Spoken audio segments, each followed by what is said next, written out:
আসসালামু আলাইকুম। Hello guys, আশা করি সবাই ভালো আছেন। তো আমি কিন্তু বছরে ফার্স্ট আমার লাইভে আমি পাট ধুইছি, কিন্তু এরকম ধুই নাই কেননা আজকে 5 বছর পরে আমি পাট ধুবো। এ আর মানে কী করেন, আমরা কিন্তু পাট কই এই পাট ধোবার নামলাম। পাট ধোবার নামে কিন্তু ফার্স্ট আটাটা হাতে নিলাম, হাতে নিয়ে কিন্তু আমি ধুইতেছি। তা আপনারা দেখেন কীরকম কষ্ট। তামাম কিন্তু রোদের ভিতরেও কিন্তু আমরা সবাই মিলে পাটটা ধুইতেছি। সাথে কিন্তু এই মুরব্বি আছে, আরও সকল মানুষ আছে।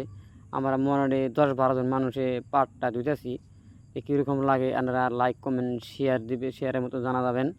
কেননা এরকম কষ্ট যে কোনো কাজ করেন, কষ্ট ছাড়া কোনো ফল নাই। কষ্ট করলে সে আপনি ফল পাবেন, কষ্ট ছাড়া কোনো ফল নাই। দেখেন এই মুরব্বি চাষা কিন্তু পাট ধুই না, বয়স নাই, তথাপি পাট ধুইতেছে। কেননা এই পাট ধুইতেছে মানে কিছু টাকার আশায় বা যেটা খোলা পাবো, পাট পাবো, তার জন্য ধুইতেছে। আমিও কিন্তু সাথে কিন্তু ধুইতেছি। দিয়ে কিন্তু আমি কিন্তু খোলা নেবো, খোলার উচিলাই তার বাড়িতে আমার খড়ি নেই, খড়ির জন্য আমি মানে পাটটা ধুইতেছি।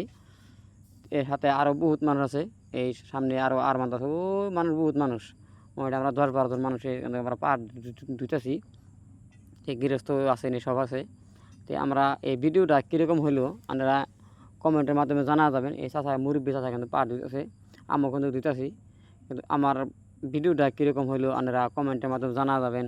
কিন্তু ক্যামেরাম্যানটা আমার ঠিকও নাই, খালি ক্যামেরার ভিডিওটা নড়াইছে।